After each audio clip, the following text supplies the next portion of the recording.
What's going on, everybody? This is Marcus, and I would like to welcome you to another episode of the Black Married and Debt-Free podcast. And as you can see, I'm flying solo today, but it's all good. We're gonna, handle business because I'm here with friends, man. I'm here with friends of the podcast. Before I really tell you who these guys are, let me sing their praises a little bit, man, because we don't give people their flowers enough. And these two are hosts, so they do this to others. So I'm gonna embarrass them real quick. So we have two individuals that were engineers by 22, retired by 25. I'm gonna say that one more time. Engineers by 22 and retired by 25. They have a top 50 business podcast on iTunes, over 100 episodes of that podcast, multiple six-figure business. We may be trending to seven figures at this point. We're gonna find out. But we have none other than Alex and Marlon of the Money Monopolizers. Y'all know who they are. Fellas, how you doing? Marcus, my man. Happy to be back, man, for the third time. Right. Marlon, how you doing, bro? No, I'm doing excellent, man. I'm glad to be back just in general, man. It's been a long time coming. Like, you're pretty much interviewing us every time we have a new milestone that we've hit. So I appreciate it. Absolutely, man. And when I reached out, I couldn't help but hear Fat Joe, yesterday's price might not be today's price. Like, they might not. You know what I mean? Like, so I appreciate y'all, man, being back on. I know a lot. Bro, we gonna collect it on the back. We're gonna collect the royalties on the back end. Right. So, guys, let's get right into it, man. Like I said, engineers. That when we first had you on, we had you on episode 32. And I was just so intrigued by you all's story. And me and Shara like to say that we catch people on the way up. Like, all the people we've interviewed, we always see like potential. We like, man, we better get in now because, who knows, right? So I saw that with you guys then, and that was in 2019. And so much has changed. So I want to start here. And I'm going to ask this question. I think this will answer all the questions or a large portion of the story. How has podcasting for you two changed the trajectory of your financial situation? How has you all's podcast affected that? It can't even be put into comprehension, bro. Come on, man. It's really indescribable because the fact of the matter is, like, everything we have, everything we're doing has come at some point. You could trace it back to the podcast at some point, whether it's 3 degrees, 1 degree, 2 degree. At some point you could trace it back to the podcast, and that speaks a lot to how powerful the podcast actually is. We were just talking offline just about podcasting in general, how slept on it is right now, man. I tell you, just my business, Marlon's business, the real estate, everything has come from a podcast. If it didn't start with ours, it came from someone else's, first of all. So all the real estate we learned real estate through podcasts. Probably 95% of our real estate knowledge has come from podcasts. Shout out Bigger Pockets. And then once we started ours in 2019, that's when the formula changed because originally the formula was buy real estate and use the cash flow from that to retire from your job. It's a little slower process than I actually wanted to go through. So when we started a podcast, starting to see all these different industries, number one, that forced us to get into a different community on social media, starting that podcast. So now you start seeing all these different industries. And then from there, it's just like, you can't see that. You can't have this knowledge and not act on it. Right. Like, it's not possible. Like for us, at least, it's like, we cannot see what people are doing, learn about it, and continue to keep doing what you're doing. Right. So once we, started doing that, started bringing different guests on, the rest was history, man. Because at that point, I got the knowledge now. Right. Once I got the knowledge, it's a wrap. Right. I don't know if Marlon had something to add to that. But. Now, me and Alex have talked about this either on episode 100 or 104 of our podcast. We were talking about how when we first got started, Alex had this idea about the podcast after talking with his sister, and he had brought it to me saying like, "Hey, I'm about to get ready. I want to start a podcast, and like we either say yes or no. Like I'm probably gonna do it either way, but I'd love for you to like take this journey with me." I told him on the podcast, I was like, "Bro, that's the best yes I've ever said." Reason reason being though.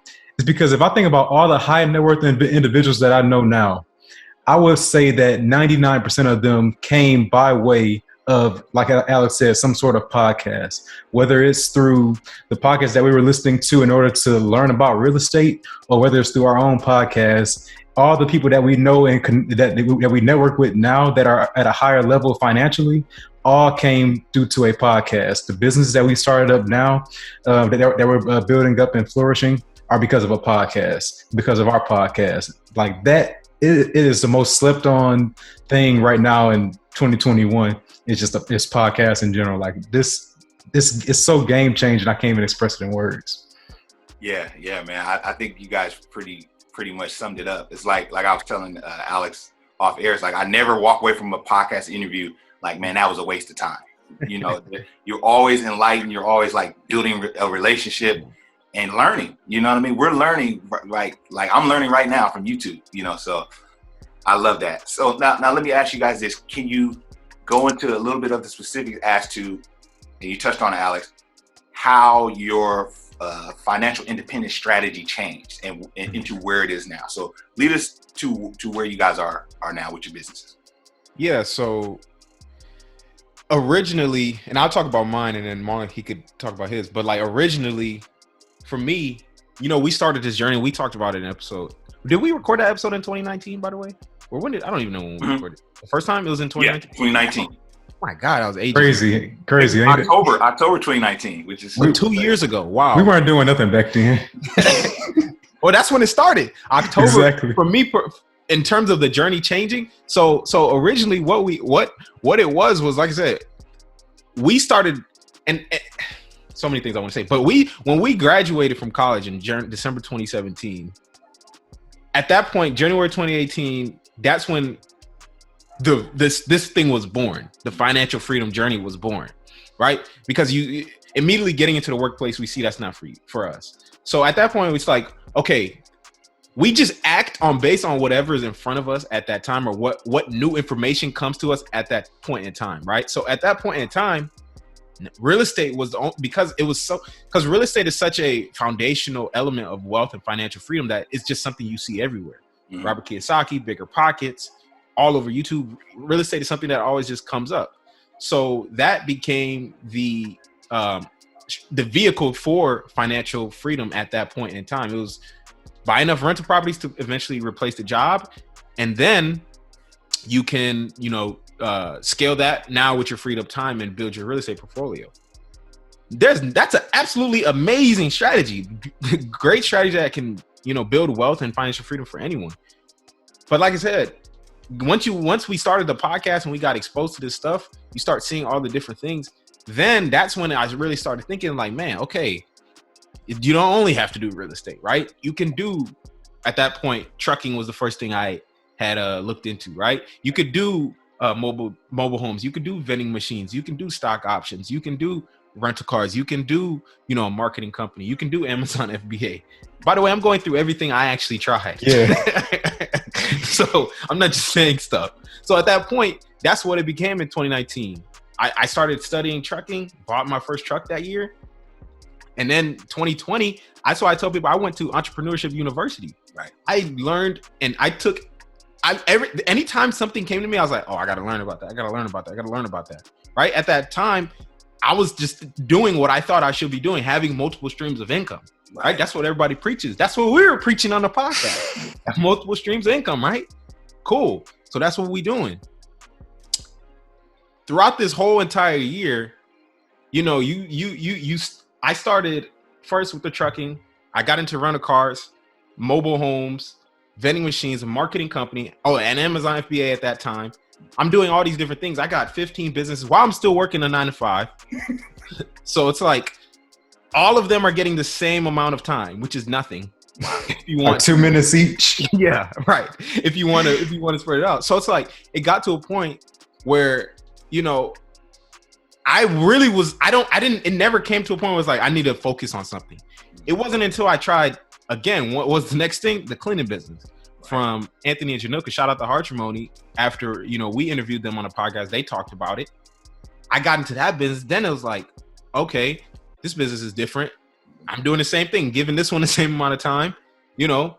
But then something started happening where it's like, okay, this one I can actually scale this one probably a lot faster. Mm-hmm. So that's what I did. I ended up just focusing on that one. And in 2021, earlier this year, liquidated every other business I had going on, and I focused 100% on the cleaning business. And in the first 12 months of that business, after I decided to eliminate it, I made $200,000 in revenue. In the last 3 months, I've made probably $150,000 in the last 3 months. And that's all come from just focusing. Yeah. So, like I said, we've said multiple streams of income that was the goal, right? Right. But when you're giving each thing 2 minutes and you got one rental car, you got one vending machine, you got one rental property, you got, you know, some stock options, you're not going nowhere. Yeah. Yeah. So man, that's how the journey looked for me specifically. Got you. There's a lot of nuggets there. I'm gonna let you go, Mark. No, so our journeys were a little bit different at this time, because back when we first started learning about all of these different business ventures that we can go into through the podcast, I was in grad school. And so as a grad student, I was like, we're doing real estate. I got to do like my research assistantship. I got to go to class. I got to do homework and stuff like that. I don't have any physical time to take action on these businesses that we're seeing right now. But one thing I did say, I was like, stock options, I might dabble into that. I don't have to like really be present physically for something like that. So I did dabble in that a little bit, but it wasn't until I graduated graduated grad school that I was like, man, I'm getting into something when I get out of here. Like my catchphrase for the whole last semester of that grad school experience was, I can't wait to be gone. I said that almost every day. I can't wait to be done. Can't wait to be gone. People were like, man, you can stay for a PhD? No, not staying for no PhD. I'm wasting time. And I'm just, because I'm itching at this point, because like you will hear people experience like the entrepreneurship seizure, where they finally see entrepreneurship as a way for them to be able to live their lifestyle, be able to pay for their lifestyle and things like that. And so now they want to get into a little bit of everything that they see. We were no different. So as soon as I graduated from from grad school, I came back to Houston, and this is where my parents live at. So I told my dad, I was like, man, I'm getting into some businesses. Like I see we're about to get into rental cars, about to get us a mobile home. We already got a rental property. I want to start vending machines too, because we heard all those on the podcast already. And I'm like, I'm back. Let's just get it. Come on. So we ended up getting a rental car back in August of 2020. And so that was our first purchase. Like, okay, we got a rental car. Cool. It's like a checklist though. It's not like something that you start a business. It's a checklist. Right. Got a rental car. All right. Now like, okay, we need a mobile home. All right. So we used to searching for mobile homes like every other day, driving around. Found a mobile home. Took us about 3 or 4 months to get it. Got it. Alex is dying. Took us a few months to get it. It was crazy trying to even get that. Still renting out the car, still doing stock options, still got a 9 to 5. And it was like, all right, got the mobile home finally. That's checked. I need to start an app. All right, that's next. I guess get something for myself. I'm gonna start an app. I'm every day I'm writing out a blueprint for an app. I got the whole thing written out today still. The whole app is developed. All right, cool. Got that. Then so now my time is spread so thin at this point. I'm putting time towards every single thing. And that's not even all the business. I got more on top of that I was still researching, trying to get into. December of 2020, I joined this thing called the Morning Meetup. It's led by a guy named David Shands. He's the host of the Social Proof podcast. That is what changed it for me, because one of his sermons that he was giving was about focusing. And it's just like toward the end of December of last year. And he was talking about how people in entrepreneurship, they never are able to build anything substantial because instead of spreading their sales vertically, meaning that they're buckling down on one business and expanding vertically, they expand themselves horizontally, meaning that they try to get it, they dabble into every little business, get like one of each, and just pretty much exactly what I was doing. And they never actually build anything. They just have a whole, they're actually confused. And so in 2021, I decided that I was going to focus. And so I told my dad, because we both were doing the rental cars together, I said, I'm not going to keep focusing on all the other stuff. In 2021, we're going to focus in on the rental car business. And even still, I was still thinking about the other stuff. But as the time went on, it got less and less throughout 2021. And so from then on, we only had one car purchase in all of 2020. In 2021, we purchased 11 cars. And so now we're able to bring in, we were able to generate more income than my engineering job. That's what allowed me to be able to retire early as well at age of 25. And now we're looking to expand our fleet to 20 by the end of this year, through like joint venture and partnerships. Man, this is incredible stuff, man. And there's so, I don't want to take too much of y'all's time, but there's so much good stuff. All right, bro, let's get into it. So, I mean, what you guys explained is so common and it's wonderful. And I think we talked about this on the back end of one of the podcasts that we've done. But that's the gift and the curse of like what we do. You interview these dope people who do all these great things and you're like, man, I got to try some of this, you know? And so, but like you said, Marlon, we spread ourselves vertically, or we spread ourselves horizontally, you said? And instead of vertically, and then you're not doing anything. You're just doing a little of everything. And I'm like that too, because I tell people like, I think I have undiagnosed ADD. Like I think I grew up like that. Like I get bored really easily, and I'm like, I want to do this, I want to do that, I want to do that. So that is not good when you're trying to focus on something. So, but tell me this, Alex, I'm gonna go to you first. How important was it, however, to try things to find out what was going to stick? Like where is that happy medium between doing too much and I'm just really trying to see what's going to work for me? Yeah, and I'm glad you went to this, because this is what I know a lot of people are thinking about it too. It's like, oh well, if I try this and I don't like it, or it's just not working, then when am I supposed to move on to the next thing, right? And that is a very 100% valid question, right? Because it's not you look at a lot of the wealthiest people, a lot of the stuff they built their wealth in is not their first business. They tried a lot of stuff. Jeff Bezos, Elon Musk, all these guys, they tried a whole bunch of, it might've been in similar industries, but it was different things. And so what I think people need to understand is there's a couple of things. Number one, you got to understand where you are in your life in terms of your ability to take risks. That's number one, right? Because for me, as a 20, what was this, 2019, I was 23 years old, working an engineering job, living in a rent-free garage apartment, right, where I don't even have to pay rent. My car's paid off. I spend like $600 a month on bills. I have a huge ceiling for risk, right? I can try anything in the world, lose $1 million, and nobody's going to even feel the effects of it. I won't even feel the effects of it. Right. So that's the most important thing to understand, and it's not to say if you're not in that exact situation that you can't try the things, but I was in a position where I could. So you have to understand what position you're in, because for a lot of people, if you have kids, if you have a wife, your risk tolerance is going to be differently. And that's why I always say, I'm just so grateful for the way our journey unfolded, because we started with the real estate.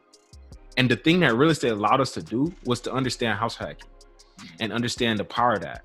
And that's something everybody could do, regardless of where you are. That's going to significantly increase your risk tolerance if you house hack. It's not even like, it's incomprehensible how much it's going to increase your risk tolerance, because now I'm telling you, not having, when you can not, all the money you would have spent on rent can go to building your business.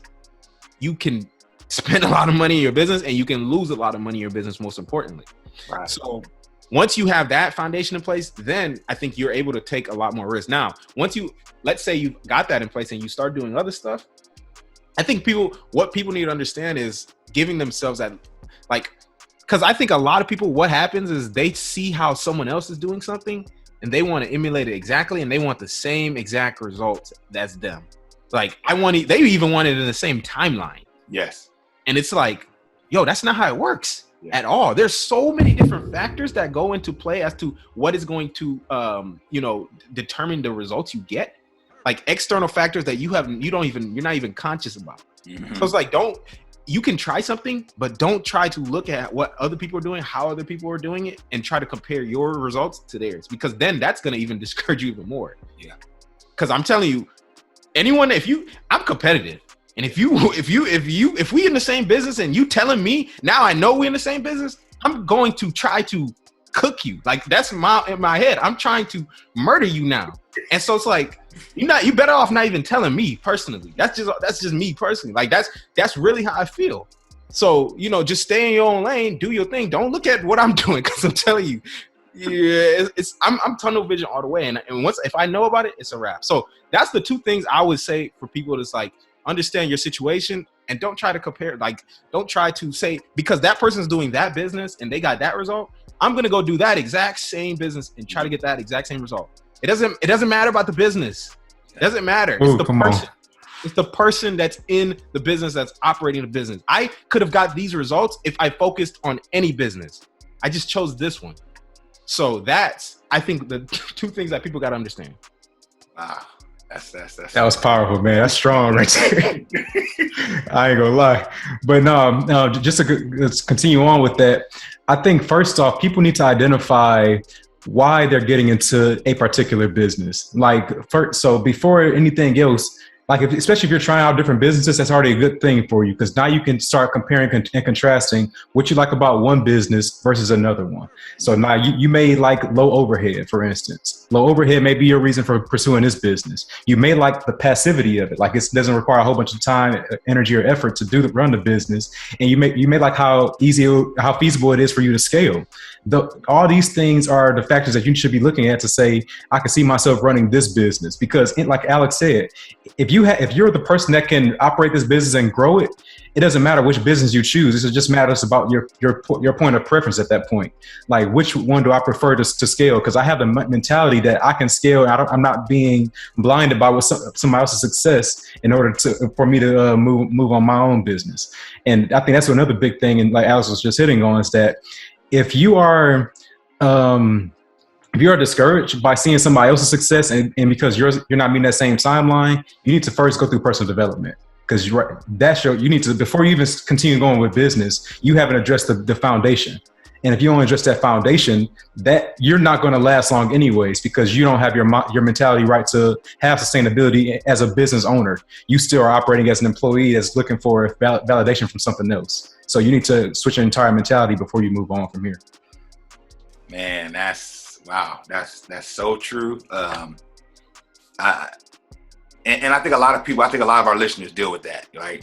You see us, you see the guests that we bring on, and you may be like, that fear of missing out. It's just, and the social media doesn't help that. You know what I mean?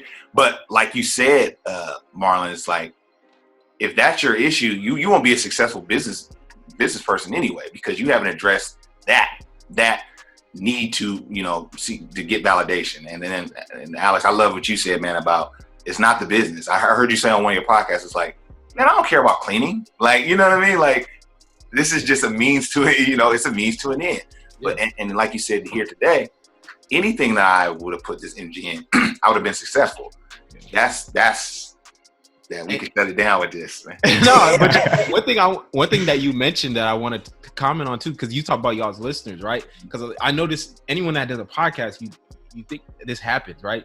Because I think a lot of people, they listen to a podcast and they'll try to compare their journey to whoever is hosting the podcast too, especially because, that's someone they listen to a lot.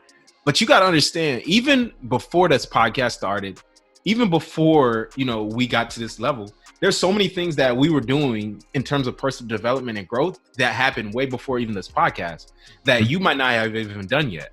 So it's like, that's why I say, like, if I would have known what I know about business, no, if I would have started the same cleaning business in 2018, I would have gotten nothing. I would have gotten nowhere. Wow. I didn't have the knowledge and, personal development in terms of business knowledge and personal development as well to actually scale that business to that point. I wasn't ready.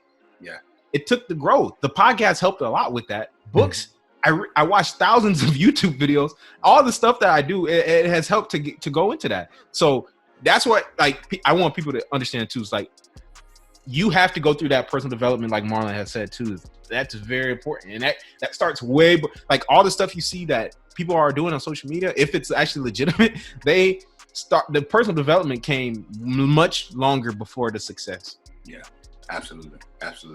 So Shire wanted me to get this in, fellas, because our last podcast, we talked about college, and I'm looking at two brothers who are highly educated, but now see themselves as entrepreneurs.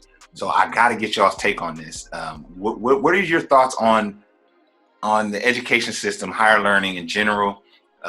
Should we be the next generation? Should we be leaning them towards more entrepreneurship, or should we be leaning them more towards college, or a little bit of both?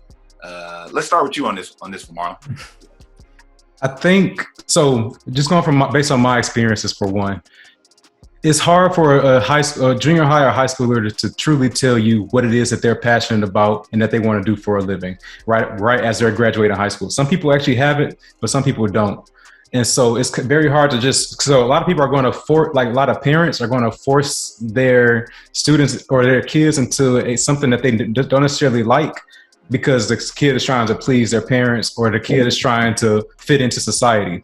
And so one of my biggest recommendations now is that you, as a parent, you spend time figuring out what your child does like and don't like. So like watch what they put their time and energy and effort towards. Like watch what they're spending a lot of their time doing, and spend time figuring out what it is that they like. Once you figure that out, that's when you can start segueing their preferences in life to some type of career pathway. It may or may not even involve school, but it's going to be it's a different approach, as opposed to saying, well, if you like this, trying to say you should go to school to make sure you make something that's over $50,000 a year when you graduate or something like that.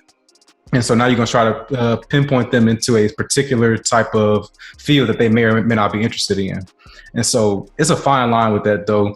Now, for me, if I could go back and do everything all over again, I probably wouldn't do grad school, just based on what I know now. But I do also appreciate the connections that I built through the college experience. So I would, if I could keep anything, I would love that part. But it was just, like I said, it's been a fine line between me being pro school or pro entrepreneurship, because not everybody even wants to be an entrepreneur, even though it has benefits that we appreciate. It may not be for everybody. Got you. Alex?